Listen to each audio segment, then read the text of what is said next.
All right, thank you so much. The program still this morning on ITV, Independent Television. That's all we could take from our network center in Abuja. So back to Benin now. All right, so I still have my set of analysts here talking about Mr. Ken Erunse and also Mr. Evans Inobakai Osunde. So right now, we're going to be looking at local government elections in Nigeria. The very big question, how grassrooted are the participants?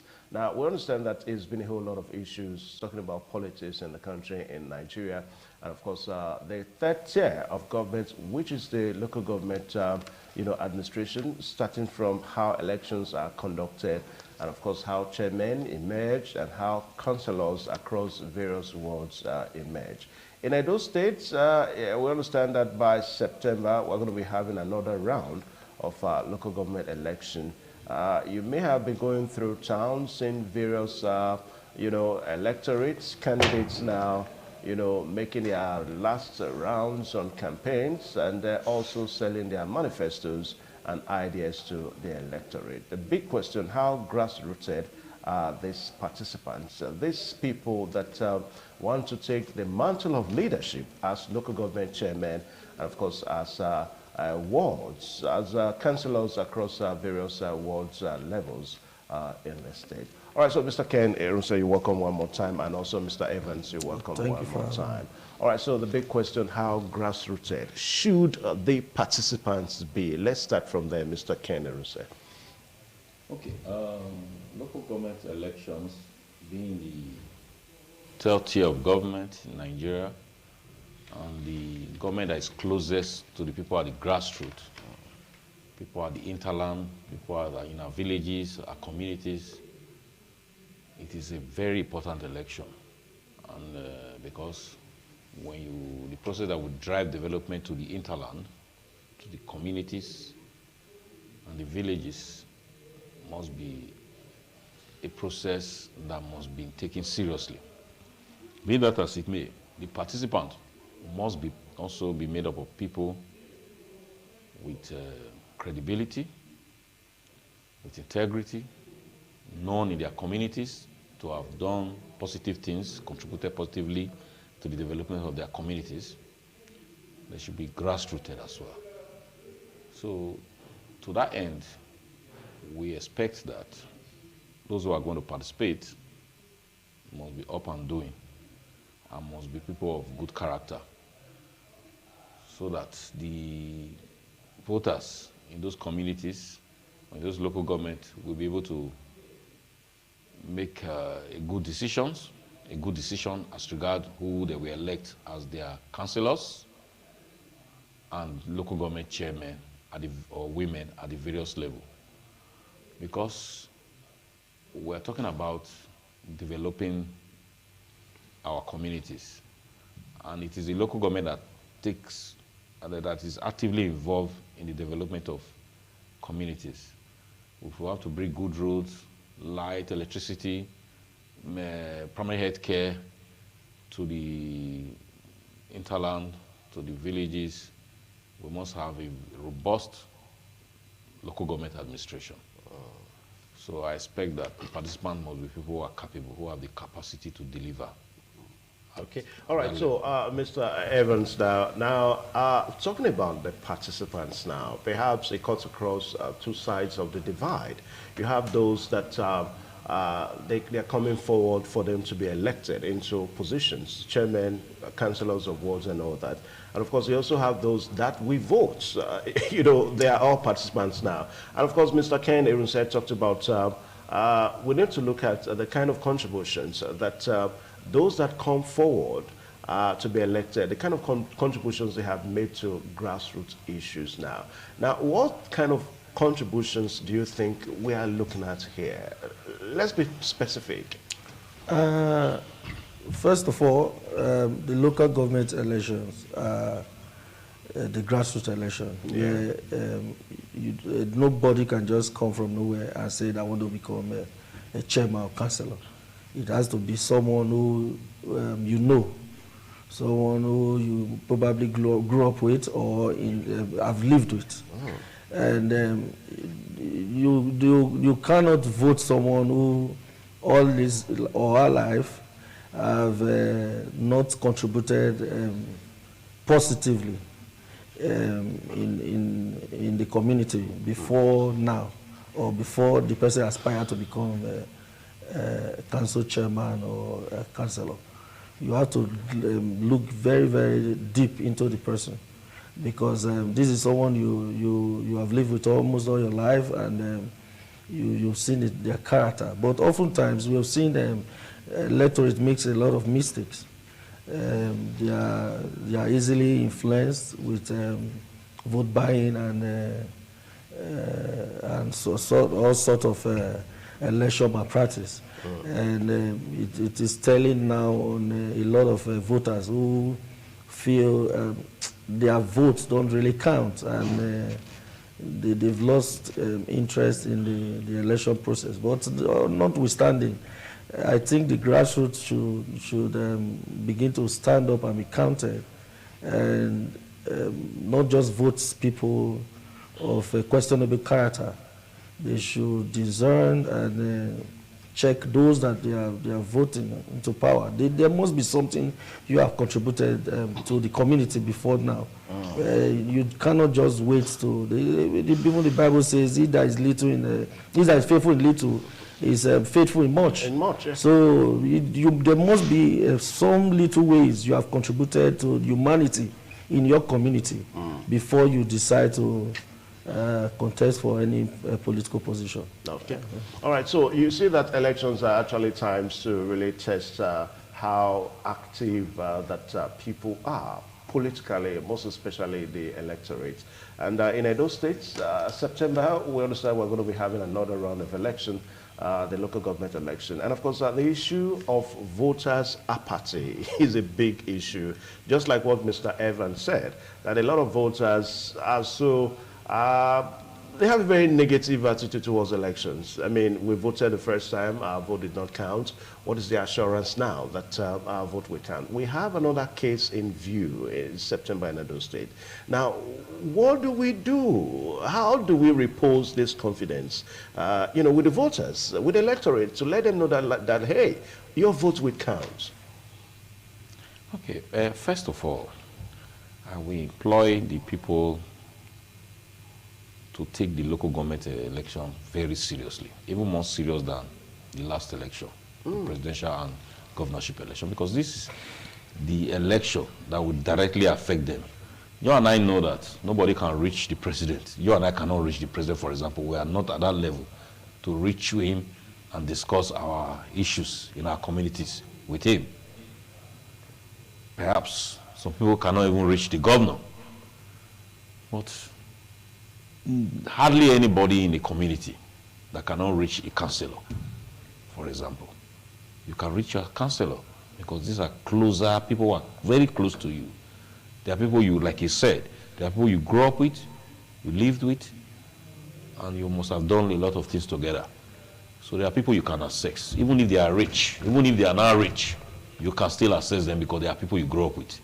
So that is why I appeal to them. I'm using this medium to appeal to the voters to not be discouraged. They must take they must take the local government election seriously, more seriously than they took the presidential election that took place recently, because this is what we have fed them directly. That you have good roads in your community, it is the local government election that will determine it. Now you have electricity in your villages. It is the local government elections that will determine, in a long way, will go a lot to determine that. Yeah. That you have markets, most importantly, primary health centers. Those are the areas where my grandmother in the village can easily access health care. They may not be able to come to UBTH or Central Hospital. But if you have a well-funded primary health care center that is well equipped, the people who are the grassroots can access and get good health medical care. So because it is very important to them, they have to take it seriously. So I will appeal to them. And the issue of, we are discouraged because the last vote did not count, this one did not count. No, it doesn't solve the problem. complaint does not, it's not, in fact, we should take it upon us to come out massively this time, because I believe in one thing. When people say election is being rigged there, I really don't believe that election can be rigged to an extent. Election is rigged because the people really do not come out. When there is, okay, let's take a cue from the presidential election. You saw the crowd that came out to vote, especially in Benin City. They really could not rig that election. In Edo State, I think I'm sure of that. Because the people were ready to defend, to vote, and to also protect their vote. So in the grassroots election, which is the local government election, they should do more than they did in the presidential election. They should come out en masse, cast their vote, protect their vote, ensure that the results are counted, and the winner is declared, the right winner is declared. That is what I appeal to. That is why I'm appealing to Edo people. We must take, in fact, we must have a functional local government system. It is disheartening that the local government are not functional as it used to be. I knew how it was in those days. I worked in the local government system for a while. I knew how functional the local government system was then. So the people now must vote in the right people so that we must bring back the glory days of the local government. Okay. Now, Mr. Evans, the wards are segmented into various units now. And in these units, that's where the councillors emerge. From the wards into the local government areas, the chairman emerge and all that. Now, you see that at times there are things that really needs urgent attention. Take, for example, issues of tarring of roads and all that. Now, the big question is, most times, perhaps the people don't even know that, look, I'm in this ward, this is my councillor, and of course I have to meet my councillor on all this. What I'm trying to say is that there seems to be a very low political education, enlightenment with the people. They are voting for a particular party and all that. So how do we ensure that in this election we know the candidates, we know the party, we know their capacity, we know what they can do and what they cannot do? We know that this candidate, when he or she says this, definitely he or she will provide it. Thank you. That has been the issue for a very, very long time. I, for one, have voted several times, and I can tell you I've never knew who my councillor was. So it's funny, but it's true. And a lot of persons just go there that day and just vote. They vote for parties? They just vote the party, because you just this is our party. And oftentimes we've had people who call themselves leaders of the parties. What they do is just select whoever is loyal to them to go become councillors in these words. Most times you don't even know these people because they are not even from the world itself. So I think it's beginning to change because the wave of awareness right now, particularly in Edo State, is very, very strong. Yeah. You cannot just bring anyone to Edo State now and expect, even the old women in the market now, they want to know who they are voting for. Because I have been going around, and most times we often see people say, the other parties have not come. The other parties have not come. And I'm like, okay, vote for who you see. Vote for who can come out and talk to you. Vote for who you know. So not just this time someone stays in his or her room and say on the election day they will vote me because I'm from A, Y, Z party. So I don't know about other states, but I think the political awareness in Edo State now is growing massively. And people are now becoming aware. If you don't come out to tell them or for them to see you and assess you, they probably might not even recognize your party. The greatest concern also is that the local government election, you hear people say they just write it, they select it, they don't elect them, they select them. Because of the perceived influence of the governors, various local governments, they feel that the governors are so powerful, and hence they can pinpoint, their candidates from various parties or from even a single party as chairmen, as councillors across the state. In this kind of situation, what do we do? I think the problem we have there is has to do with the Constitution. There has to be a constitutional review right away, in fact, as urgent as possible. The constitutional review I'm talking about is the one that has to do with the local government. Because to me, the local government is the most important government in Nigeria that we need to take seriously. Like I told you before, I'm in the local government system. I was in the local government system. In those days, it was the independent, that is the national INEC, that used to conduct not the local states, government, not the state. So electoral body. at that time, you see a resemblance of transparent elections. You will see the winning party or the ruling party having some local government, the opposition having some. It happened in the era of Chief Lucky Igbenedion. PDP had some local government, APP then had some local government. So it was not just a one-sided affair, but somewhere along the line, I don't know the period that took place, but I think whether under the Obasanjo government, I can't quite recall, there was a constitutional amendment that now empowered the governors to constitute their own independent EDSEC, their own INEC, or that is electoral body. Independent so bodies. that state independent electoral commission is the one that now empowered the state governors to conduct local government elections. Yeah. And like you all know, we are all Nigerians, you know, but to be frank, I know that some of these governors, not all of them, some of them, like what happened in Kaduna State recently, El-Rufai conducted the former governor conducted a local government election, and you saw some semblance of transparency. Because even in that local government election, PDP won some councils. And opposition parties also want to. Yeah, that's what I'm saying. Because El-Rufai is from the All Progressive APC, Congress. yeah. PDP, I think, took about 4 or 5 local governments. So that's a level of transparency that we'll witness. So Mr. Evans, as we wrap up going now, further. EDSEC, that's the Edo State Independent Electoral Commission, is going to be conducting this chairmanship election, councillorship election. What are your reservations, your concerns? So far, they've been doing a wonderful job.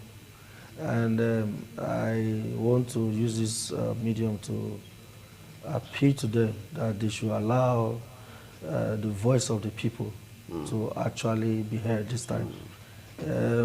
They are the umpire here. So they shouldn't be on the side of any political party. If you are popular enough or you have the means to get the job done, the people are watching you and they will vote you. So they should not be the God on that day and decide who goes into which offices. So they should be very fair and allow the mandate of the people to stand. All right, gentlemen, I also very big thank you, Mr. Ken Eruse, a foremost political analyst, public affairs analyst too. Thank you so much for finding time to join us on the program. And also my big namesake, Mr. Evans Novakai, the big-time politician in Lagos. Thank you so much for coming on the program this morning on ITV. All right, so can we go back to Abuja now, where Dominic? All right, so on behalf of my co-anchor, Dominic in Abuja, and also my other anchors here in Benin City, I want to say a very big thank you for finding time to join the program this morning on ITV. My name is Evan Sunukuge. The program returns tomorrow with Daniel Praise Osadebame. Until then, goodbye and God bless you.